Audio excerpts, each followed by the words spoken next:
আমরা দেখতে পাচ্ছি রহমত চাচা বাড়ি তৈরি করার জন্য বার্ষিক 12% সরল সুদের হারে এত টাকা ধার নিয়েছে ব্যাংক থেকে। ধার নেই, ঠিক আছে। ধার নেওয়ার 1 বছর পরে তিনি এত টাকা প্রতি মাসে এত টাকা করে ধার দেন। ধার নেওয়ার কত বছর পরে তিনি বাড়ি ভাড়া আয় থেকে ব্যাংকের টাকা সুদ সহ শোধ করবেন, ঠিক আছে। তো অঙ্কটা আমরা একটু করে নিয়েছিলাম, তো আগে যেহেতু ভিডিওটা একটু ভালো হয়নি সেজন্য কেটে দিলাম। তো দেখো, ধরি ধার নেওয়ার সময় এক্স বছর তিনি সুদ সমেত শোধ করবেন, ঠিক আছে। তা আসল কতটা ছিল? 2,40,000, ঠিক আছে। 2,40,000। বার্ষিক সুদ কত? 12%। সময়টা কত? এক্স বছর, ঠিক আছে। সুদ সমান কত? এটা ইন্টু এটা ইন্টু এটা। তা সুদ PTR/100 জানিয়ে, পি মানে আসল, টি মানে সময়, আর মানে এক্স ইন্টু 100। এই দুটো শূন্য কেটে দিলাম। 240 ইন্টু 12 ইন্টু এক্স, ঠিক আছে। এটা টাকা। তাহলে X-1 বছরে মোট বাড়ি ভাড়া দিবে। তাহলে X-1 দেওয়ার কারণ হচ্ছে যে ধরো এক বছর পর থেকে সে আমরা যদি কোনো জায়গাতে 1 মাস পর থেকে বাড়ি ভাড়া দিই, সেরকম ভাবে X-1 বছর মোট বাড়ি ভাড়া হচ্ছে এই টাকাটা, বা এটা তো তোমার এটা হবে, এটা ব্র্যাকেট দিই আমরা, ঠিক আছে।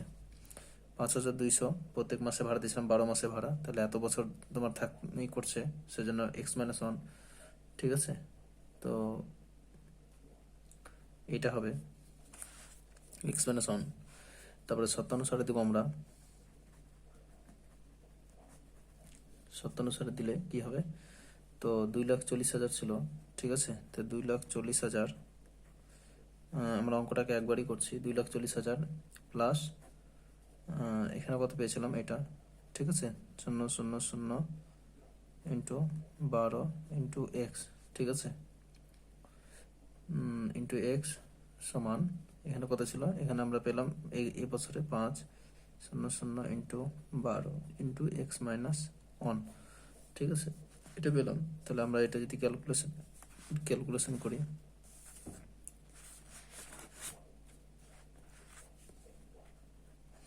দেখতে পাচ্ছ পুরোটা এটুকু নেবে, ঠিক আছে। X-1 দেবো আমরা। তো তারপরে করবো কি, এখানে এটা যদি ক্যালকুলেশন করতে চাই, তাহলে 2,40,000 লিখবো আমরা। আগে লিখে নিই। 2,40,000 প্লাস এটা ইন্টু 12 ছিল, 12x সমান কত? এখানে কত হচ্ছে? 5,200 ইন্টু 12, ঠিক আছে। তো আমরা এটাকে দিয়ে যদি গুণ করি তাহলে 12x হবে -12, ঠিক আছে। তো এটা পেলাম। তারপরে আমরা যদি এখানে একদিকে সংখ্যাগুলোকে একদিকে করে নিতে পারি তাহলে সেটা সুবিধা হবে। আর যদি করি তো তো আমরা এক্সগুলোকে একদিকে করে নিই, এটা একটা আছে আর এখানে একটা, ঠিক আছে। তাহলে 24 ইন্টু 12x, আর এটাকে আমরা এদিকে নিয়ে চলে এলাম, ঠিক আছে। তাহলে এটা মাইনাস দেবো আমরা। তাহলে 52 ইন্টু 12x, আমরা একবার গুণ করে করলে করতে পারি, তারপরে এটা ওদিকে নিয়ে চলে যাব, ঠিক আছে। তাহলে মাইনাস হয়ে যাবে, 2,40,000টা মাইনাস হয়ে যাবে। আর 12 মানে এটার সঙ্গে আবার এটা গুণ করতে হবে, এক যেহেতু আছে, ঠিক আছে। এক যেহেতু আছে তাহলে এখানে গুণ করবো কত? 5,200, ঠিক আছে। তাহলে এটা আমরা মাইনাস এটা পেয়ে যাচ্ছি 12 ইন্টু 5,200, ঠিক আছে। তো আমরা এখানে কি করবো? 12 কমন নেব। 12x কমন নিলে কি থাকবে?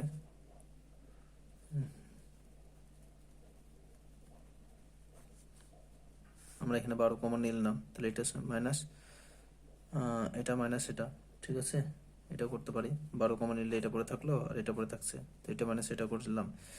আর এটা এখানে এটা গুণ করলে কত বাঁচবে? এটা তোমরা গুণ করে নেবে, দেখবে মোটামুটি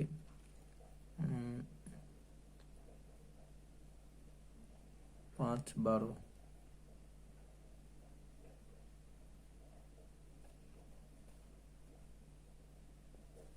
এটা গুণ করলে তোমার কত হবে?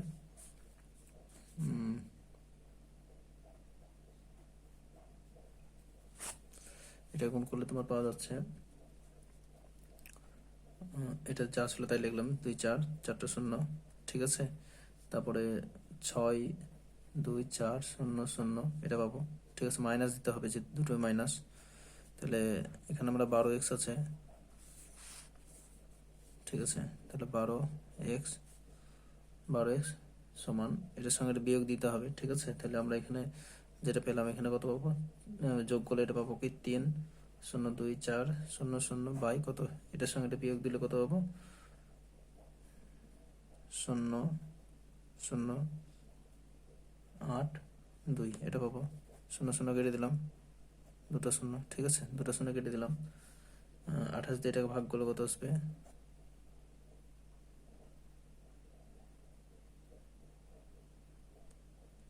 28 দিয়ে এটা যদি ভাগ করা হয়, তো চলো আমরা 12টাকে এখানে বসিয়ে দিই, তাহলে একবারে ভাঙা আসবে, ঠিক আছে, 12।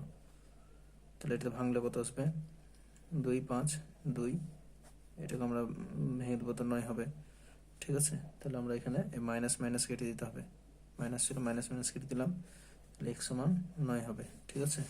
তো তোমরা একটু ক্যালকুলেশন করবে, আমি যেহেতু এটা ক্যালকুলেশন করে রাখছিলাম সেই জন্য হয়তো তাড়াতাড়ি করে দিলাম, তোমরা ক্যালকুলেশন করবে নিজে থেকেই। তো তিনি উত্তর লিখব, তিনি ধার নেওয়ার 9 বছর পর, তাই তো, সুদ সহ শোধ করবেন, ঠিক আছে, এটা হবে উত্তর। দ্বিতীয়টা দেখো, পরের অঙ্কটা কি আছে, কোন মূলধন, দেখো দ্বিতীয় নম্বর অঙ্কটা কি আছে, দেখো অঙ্ক আছে কোন মূলধন 2 বছরে সরল সুদ ও চক্রবৃদ্ধি সুদ যথাক্রমে এত টাকা এবং এত টাকা, তাহলে মূলধন ও বার্ষিক সুদের হার নির্ণয় করো। তাহলে এটাকে আমরা যদি এক লাইন অঙ্কটা করি তাও হবে, কিন্তু তোমাদের যেহেতু পরীক্ষা 10-এর, সে তোমাদেরকে সেভাবে সিলেবাস অনুসারে অঙ্ক করতে হবে। তো চলো দেখো, বলেছে 2 বছরে সরল সুদ এবং চক্রবৃদ্ধি সুদ এত টাকা এবং এত টাকা, 8,400 এবং 8,652 টাকা, ঠিক আছে। তো আমরা এখানে লিখে দেবো 2 বছরে সরল সুদ কত বলেছে। নেক্সট অঙ্ক, 2 বছরের সরল সুদ কি বলেছে, 2 বছরের সরল সুদ হচ্ছে 8,400 টাকা, তাই তো। তাহলে 1 বছরের সরল সুদ কত হবে, অর্ধেক হবে, তাই তো। তাহলে 4,200 টাকা, তাহলে 2 বছরে চক্র বৃদ্ধি সুদ কত টাকা বলেছে, এখানে চক্রবৃদ্ধি সুদ কত,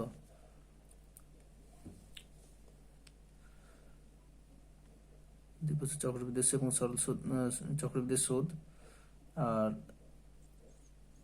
চক্রবৃদ্ধি সুদ কত টাকা বলেছিল, এখানে দেখো 8,652 টাকা। তাহলে আমরা এখানে 2 বছর চক্রবৃদ্ধি সুদ এবং সরল সুদ, চক্রবৃদ্ধি সুদ ও সরল সুদের অন্তরটা বের করে নিই, অন্তর, ঠিক আছে। তাহলে 8,625 থেকে বিয়োগ দিব আমরা কত টাকা দেবো,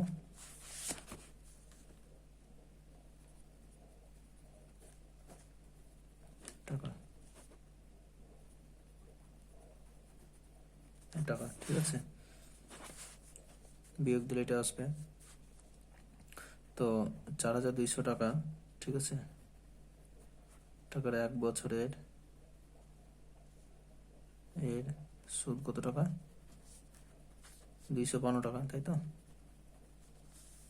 252 টাকা। তাহলে 1 টাকার 1 বছরের সুদ কত হবে, 252 বা এই টাকাটা, তাই তো।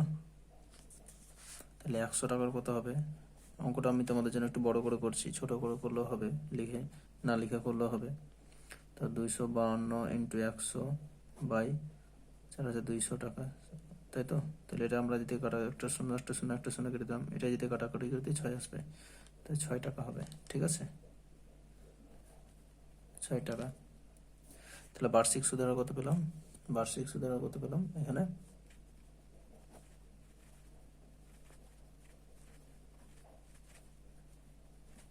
বার্ষিক সুদের হার কত, 6%, ঠিক আছে। বার্ষিক সুদের হার এখানে 6% পেলাম। আর আমরা যদি চক্রবৃদ্ধি সুদের দিকে যাই, তো আমরা পরে কথাই করবো।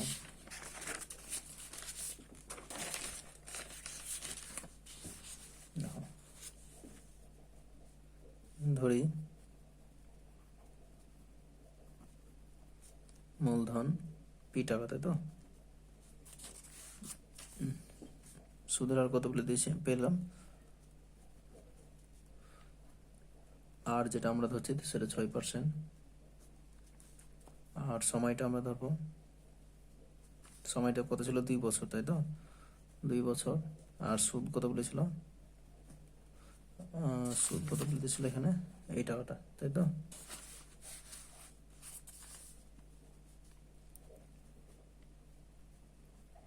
তাহলে শর্ত অনুসারে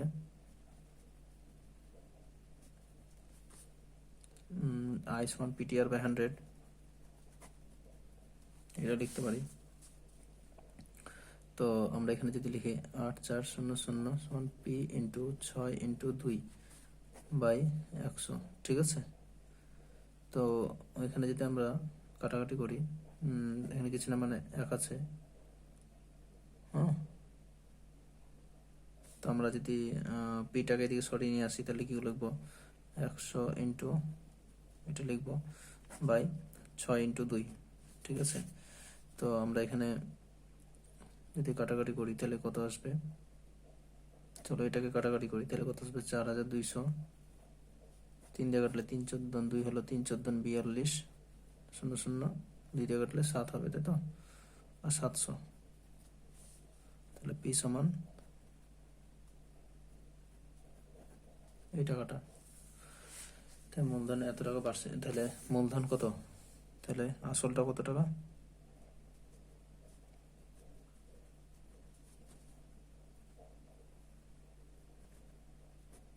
টাকা, এবং মূলধন কত, বার্ষিক সুদের হার কত,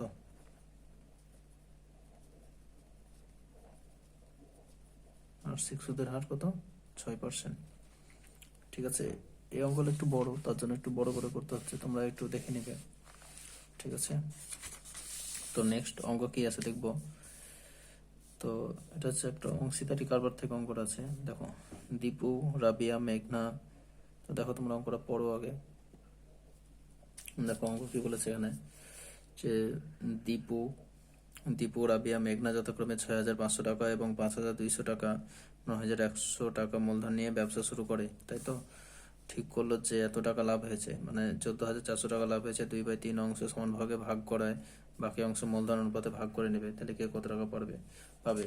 তাহলে লাভের কত অংশ বলছে, 2/3 অংশ। তো লাভে যদি 2/3 অংশ ভাগ করে নিই, ঠিক আছে। এটা পরের অঙ্ক 5.3। তো 5.3 এগুলো সব তোমাদের 148 পাতার অঙ্ক, ঠিক আছে, 148 পাতার অঙ্ক। তাহলে লাভের 2/3 অংশ সমান কত, 14400 ইন্টু 2/3। এটা যদি কাটাকাটি করি, তো আমরা এখানে পাবো 9000, এত টাকা পাবো, ঠিক আছে। এটা আমরা পাবো, এটা নেক্সট অঙ্ক যেহেতু আমরা, হ্যাঁ। অবশিষ্ট কত টাকা থাকছে দেখো, অবশিষ্ট কত টাকা থাকছে,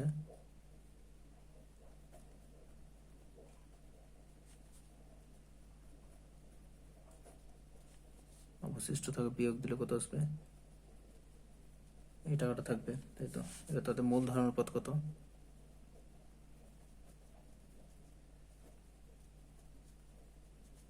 মূলধন অনুপাত কত টাকা নিয়ে ব্যবসা শুরু করেছিল, 6500 ইস্টু 5200, 9100, তাহলে 5200 ইস্টু 9100 টাকা, তাই তো। তো আমরা সব কেটে দিলাম, তাহলে 65 ইস্টু 52 ইস্টু 91, তাই তো। তাহলে আমরা যদি 5 13 দিয়ে কাটি, 5 13 65, 4 13 52, 7 13 91, 13 দিয়ে ভাগ করলাম এটাকে সবগুলোকেই। তাহলে এখানে তো মোট লাভ হচ্ছে কত টাকা দেখো। তাহলে মোট অনুপাতটা কত, মোট অনুপাত লিখে তো এখানে কত আসছে, 5 6 16 আসছে, ঠিক আছে, 16। তাহলে 16, তাহলে এখানে কি বলছে, 3জন কে কে ছিলেন, দীপু না, কে ছিলেন, দীপু। তাহলে দীপু কত টাকা পাবে, দীপু পাবে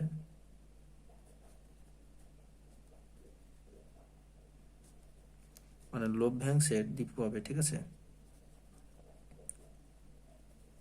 লভ্যাংশের দীপু পাবে দীপু কতটা পাবে, যে দীপুর অনুপাত কত 5, আর এখানে 16 পাচ্ছি, আর এখানে কত টাকা পেয়েছিলাম, এখানে 8,400, তাই তো 8,400।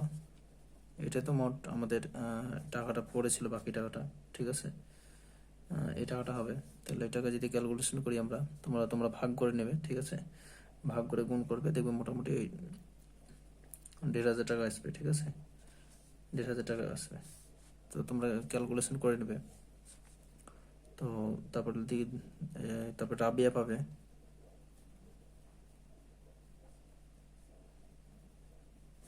ঠিক আছে, রাবিয়া পাবে কত, সে রাবিয়ার অনুপাতে 4/5 ইন্টু 8, এইটা হবে, ঠিক আছে। তো এখান থেকে আমরা করলে কি 1,200 টাকা হবে,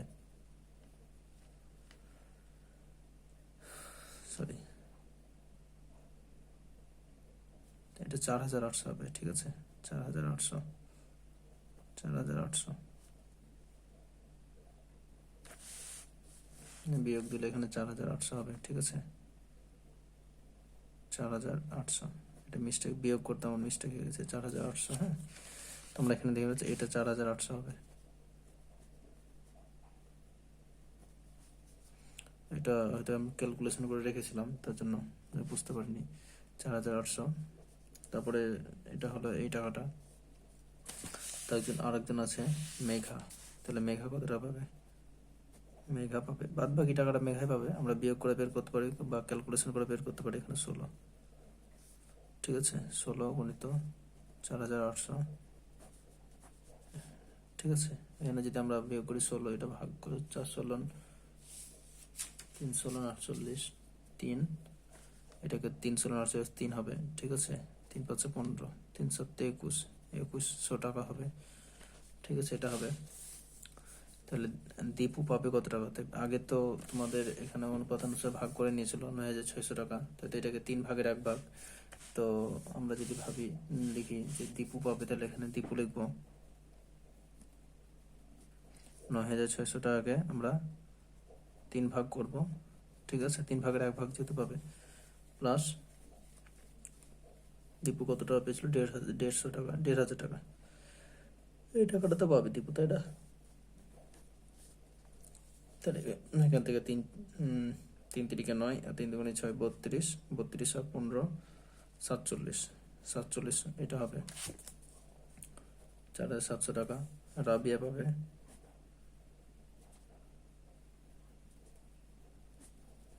পাবে তোমার এখানে করতে হবে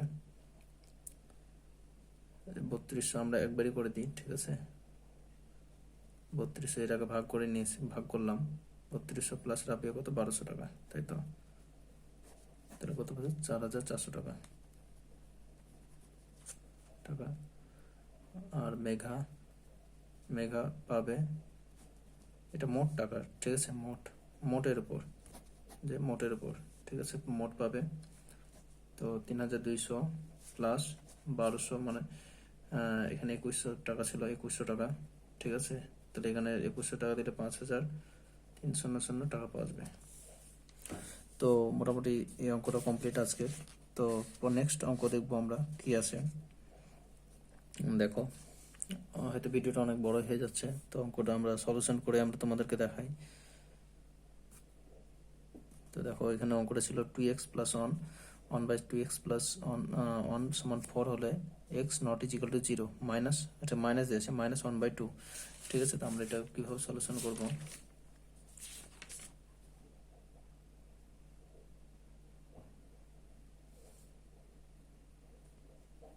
তো চলো আমরা অঙ্কটা টুকি আগে, ঠিক আছে। 6 এর 1 কি আছে, 2x প্লাস 1, ঠিক আছে, 1/2x প্লাস 1 ব্র্যাকেট আছে, তারপর সমান 4 আছে, ঠিক আছে। এটা যদি থাকে, তো দেখো এখানে 2x প্লাস 1 আর এখানে 2x প্লাস 1 দুটোই একই জিনিস, ঠিক আছে। তো আমরা এটাকে যে কোনো a কিংবা b ধরে নেব। তাহলে ধরো যে 2x প্লাস 1 আছে, এটাকে আমরা x ছিল y ধরলাম, y ধরি, ঠিক আছে। তাহলে আমরা সমীকরণটা পাবো y plus 3/y equal to 4, ঠিক আছে। তাহলে আমরা এখানে ক্যালকুলেশন করে কি পাবো, y তাহলে y স্কোয়ার প্লাস 3 4 এটাকে আমরা একটু অঙ্কগুলো তাড়াতাড়ি করার চেষ্টা করি। তাহলে ওয়াই স্কোয়ার প্লাস 3 4y, তাহলে Y square minus 4y plus 3 সমান কত 0, তাই তো? এটাকে না মিডিলটার ফ্যাক্টর যদি করি তাহলে কি হবে, y square minus 3y minus y plus 3 সমান কত 0, তাহলে ওয়াই সমান কত y minus 3 minus 1 y minus 3, ঠিক আছে, সমান 0 এটা হবে। তো তোমরা যেহেতু টেনে পড়তে মিডিলটার ফ্যাক্টর সব তোমরা জানো, তার জন্য আমি একটু বোঝালাম না। তাহলে তাহলে ওয়াই মাইনাস 3 একটা পেয়ে গেলাম, আর একটা ওয়াই মাইনাস 1, ঠিক আছে, 1 সমান 0, ঠিক আছে। এখানে দেখো ওয়াই একটা পাচ্ছি, আমরা এখানে করি ওয়াই সমান মাইনাস 3 সমান 0, আর একটা ওয়াই সমান 3, সরি না ওয়াই সমান, তাহলে ওয়াই সমান 3 পেয়ে গেলাম, আর একটা আছে কি ওয়াই মাইনাস 1, ঠিক আছে, সমান 0, তাহলে ওয়াই সমান 1 পেয়ে গেলাম। তাহলে এখানে একবার যদি আমরা এই মানটা ধরি, যদি ওয়াই সমান যদি 3 হয়, তাই তো, তাহলে 2x প্লাস 1 এর মানটা কত হবে, তাহলে 2 গুণিত 3 প্লাস 1, তাই তো, 6 6 রেখে 7, আর যদি ওয়াই সমান 1 ধরি তাহলে কি হবে, 2x প্লাস 1 সমান কি হবে, 2 গুণিত 1 প্লাস 1 সমান 3 হবে।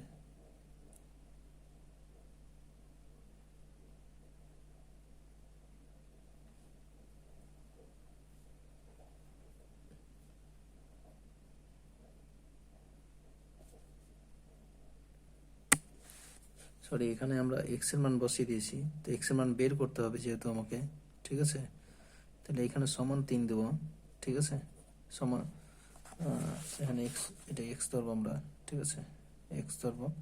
তাহলে আমরা এখানে এক্স এর যদি মান বের করি তাহলে কি করতে হবে, এটা ওদিকে নিয়ে চলে যাবো, তাহলে 3 ছিল মাইনাস 1 হয়ে গেল, তাহলে 2 তো সমান কত আসবে, 1 আসবে, ঠিক আছে। সেম এটা এরকমভাবেই হবে, এখানে যদি এটা 1 ধরা হয়, সমান 1 ধরি, ঠিক আছে, তাহলে 2x, তাহলে আমরা এখানে করবো এখানে বা চিহ্ন দিব যেহেতু, আর x সমান কি লিখবো,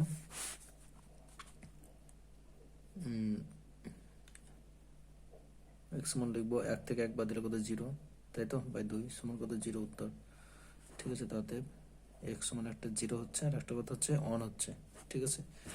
তো নেক্সট প্রশ্ন সিধার আচারের সূত্র। তো চলো আমরা অঙ্কটা